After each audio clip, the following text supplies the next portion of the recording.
Hello, everybody. It's me, Kirsten, and this is the It's Giving Mystical podcast. And this is your podcast for the week ahead, the week of January 24th.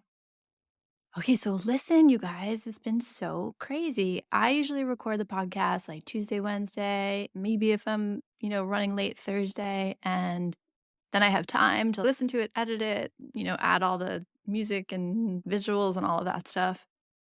And I tried to record it on Thursday because I was running late this week. Recorded it 4 times. The first 2 times the audio didn't take. I don't know what was going on with the settings. I couldn't figure it out. And then I finally figured it out, and then the next 2 times it didn't process. So I recorded the podcast 4 times in one day, like the full talking and like the whole show, and then didn't have anything to show for it. Listen to my voice. It's like outraged for me. Outraged on my behalf. And then I tried Friday again, and I could not record it. So I was having the strangest moment, and I really sat and I felt actually kind of guilty that this wasn't out on time. So much, and didn't understand. I've really been struggling since I turned this into a video podcast for it to happen smoothly, for like the processing and the technology. And in the beginning, it was okay. It was just like, I'm going to work out the kinks of it. But I slept on it last night, really sat and like thought about it this morning, and was like, I need this to be easier. I love recording this podcast, like, absolutely love it. I love spending time with the tarot this way. I love spending time out in the ethers with you this way. I love the connection, even though sometimes it's one way or it's often one way. I really do feel the connection of all of us, the people that I work with, or people we communicate on the side about what's happening in the ethers this week.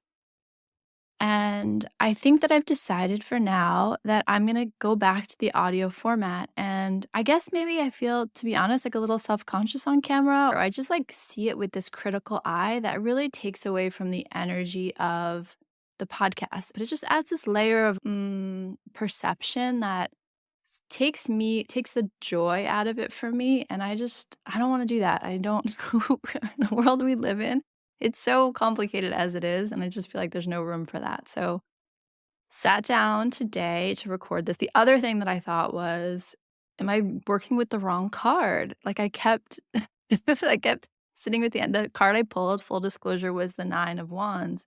And I really was thinking about this idea of the wounded warrior, this idea of how we prepare ourselves for the next battle, meaning that, most of us, especially if we're kind of sitting here investigating our narratives, investigating the tarot, investigating ways to heal ourselves or to become more integrated, empowered, satisfied people in the world, contributing people who feel like their work matters, their days matter, their time here matters in whatever that looks like for you, their art matters. When we have gotten to that point, it's often because we've had challenges to overcome. And like, look at you, because you've overcome all of the challenges, and it's not always easy. And it's not where we expect, like often the pain or the biggest challenge or the thing that drags us back into the dirt is often not the thing we see coming. So kudos to you and me and all of us who continue to endure every day. And the 9 of Wands really speaks to that. It speaks to this idea of the wounded warrior, but not as less so that that's true, and more like that deserves to be recognized when the 9 of Wands comes up. But more importantly, like, how are you prepared for the next thing? And there's a way of being prepared that is exhausting, that is, hyper vigilant, and nobody can be trusted, and I can't turn my back for a second, and the world is out to get me, versus a sense of, okay, I know who I am. Like, I know that day after day, battle after battle, I'm still standing, and I can relax into trust myself, feel safe in myself, knowing that when the world does require a fight from me, or the world does require effort from me, or the world does require that I rise to the challenge, I trust myself. Like, I know who I am. I know why I've come. And when it's time to stand up, I will stand up. So that's always kind of the conversation around the 9 of Wands. So I was thinking to myself, well, maybe that card's not right, right? Like maybe there's something about that message that isn't appropriate. So I leave it for you in case any part of it resonates. But I also decided to pull a fresh card today because I don't know, like Wednesday through Friday felt like this weird quagmire. I was like, what's happening? And so I pulled today for us a fresh card, and I pulled for us the 9 of Wands. That's not true. I pulled for us the Queen of Wands. So I guess you had to hear the 9 of Wands one way or the other.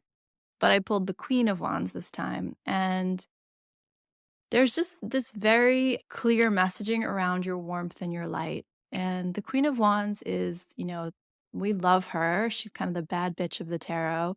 There's something about her that the joining of the wands, the masculine, fiery, explosive energy, creative energy, sexy energy, matched with the feminine archetype of the queen. She comes that you can like think across literature and mythology and, pop culture, who holds this energy for you, right? One of the ones that always comes to mind is Rihanna. Like she just has this like confidence and this sexiness and this swagger, but also this sense of being regal, the sense of being untouchable in a way, fully at home in herself. And, that's just a persona, right? So I don't want to put that on the real woman. But the persona she puts out in the world has that Queen of Wands energy. You think about who else in your world or who else you would kind of point to and say, that is a woman who knows who she is and why she's here and what her gift is. Like she honors her light. And so that's always true of the Queen of Wands. It's always asking us to take measure of where we're honoring our light, honoring what we're here to do, honoring our fire, our passion, and where maybe we're steamrolling people with that. So that's kind of always the balance with the Queen of Wands, right? Like you deserve to be lit up and fierce and free, and so does everybody else. And the Queen of Wands can be a little bit, she can kind of push down resistance to that. And so that's something to be aware of. But what came up when I pulled her was really the sense of, are you protecting and honoring your light? And to wrap that into the Hermit year, a lot of conversation has come up around the cloak so far. Like that's one of the symbols of the Hermit that keeps resonating and keeps kind of getting called to attention. But one of the other major symbols of the Hermit card is the star and the lantern. And there's something about the Queen of Wands, her light is much broader than that. She's much more associated with like sunlight, with heat, with fiery passion. So her fire doesn't feel like it's contained in a lantern. But if we imagine like that we kind of scale up the idea of the lantern and we kind of scale up the idea of the hearth, we scale up the idea of the cauldron, and we make that bigger, we give that more room to roam, that feels like that's here with us. Really understanding your sacred light, really understanding that there is only one of you and that there is a flame that you offer the world. There's a light that you offer the world. And it comes down to this sense of you're here to do something specific that only you can do. Are you really honoring that? And it's so tricky. It's so tricky. The programming around what we're supposed to do runs deep, and it runs deep into things we can't even really understand about our childhood. It runs deep into the ways we've had to show up in relationships with other people. It runs deep into what we're allowed in terms of our work. It runs deep into the material reality of what we have to do to survive every day. But there's something about the call, the energy this week that is saying to you, like, just take a moment to touch back in, to check back in with your sacred fire. Just take a moment with your journal, out in nature, in meditation, just check back in. There's a sacred flame within you, your dharma. You're here to do something. You're here to understand something. You're here to offer something. Check back in with that flame and make sure that it's well tended to. So what might that look like? It might have to do with how you treat your body. It might have to do with how you engage with your heart. It might have to do with how you engage with your fierceness. Love is not a soft thing. We can have this sense of like, well, if I'm aligned with love or I'm aligned with source, that means that I'm soft and open and welcoming. And that just like that's programming, dude. Like that, I call bullshit on that. Love is a fierce, fierce power in the world. And don't get confused that to be aligned with love means to be soft and gentle all the time. To be aligned with love means that you don't allow bullshit in your space, in your mind, in your field, in your relationships, in your community. It means that you defend the ones who can't defend themselves. It means that you don't give away your authority, that you understand that the only one coming to save you is you. The only one coming to save us is us. And there's this important distinction between love as something that includes and love as something that fights for. And so when we're thinking about our sacred flame, just have a sense of how you're fighting for your right to be free, to be yourself, to express yourself, to live your life, to, untethered, unbound.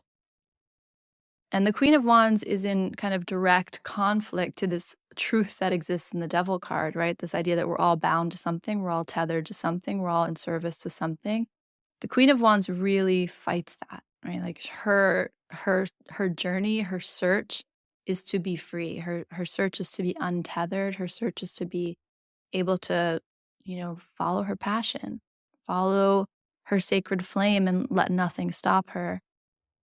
There's a lot of conversation right now in the collective, in the world, like a lot of feeling of helplessness. And this idea that love is soft, it just colludes with this idea of, well, then you're helpless. If you're a good person, if you love, that you need to be soft and open and welcoming and understanding. And the Queen of Wands is the reminder of that's not what love is. That's not what your sacred fire is. Your sacred fire is, I know what I'm here to do, and I'm willing to fight for my right to do it. And that can often mean I'm also willing to fight for everyone's right to do it. I'm willing to fight for people's rights to make the choices that align with the life that they crave, dream of, and deserve. So, Queen of Wands is always like a call to your freedom, your heat, your fire. But this week, it really does feel like the sense of, where are you separated from your sacred light? Where are you separated from your sacred fire? Where are you giving away your authority around that? And just touch base with it, touch back in. The reason my life looks like this is because this is what mattered to me. This is what I valued. Am I living in alignment with that? Am I honoring that on a day-to-day basis? Am I willing to speak to the truth of that? Am I willing to feed that flame? That feels like the very clear message of the Queen of Wands. So I hope this was helpful. I hope that all of the confusion, I know it was kind of short and sweet, but I do want to kind of get it out into the world to be with you. And I think the message is really clear and simple.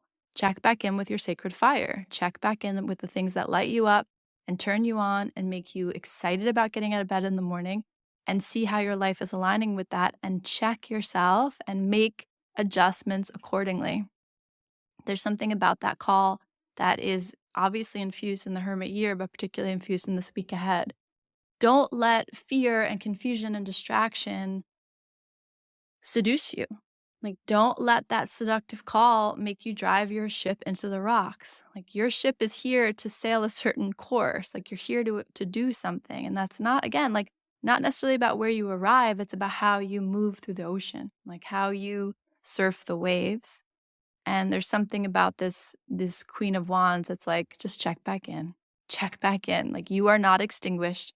You are not beholden to anyone but your soul in terms of what you're here to do and why you're here to do it. And that sacred flame wants your attention. It wants your attention, and it wants to be protected, the lantern and the star. It wants to be protected. It wants to be cultivated. It wants to be nurtured. It wants to be, protected from the winds, the noisy, seductive winds of the world might want to extinguish you. You'd be a lot easier to control, a lot easier to manipulate if your fire was extinguished. You'd be a lot easier to control if you were separate from your fire, if you didn't realize how much it matters. Okay, let me know how that goes. Would love comments, would love to hear from you. And I don't know, just know I'm out here. I'm out here too, fighting the good fight, trying to stay in community, trying to stay grounded in my own fire, trying to make sure that my movements align with the work I'm here to do. And sometimes that includes something silly like, dude, the video podcast is confusing you, and who are you doing that for? Why is that? Like, because you're supposed to? Because you're supposed to have a video podcast? I hear that. And also, when it literally pushes against my energetic field as a drag, then I have to kind of honor the truth of that too. So I'm sure it'll come back to video, but right now, this feels good. This feels like what needed to happen. And I'm so sorry the podcast is late. I take my responsibilities seriously.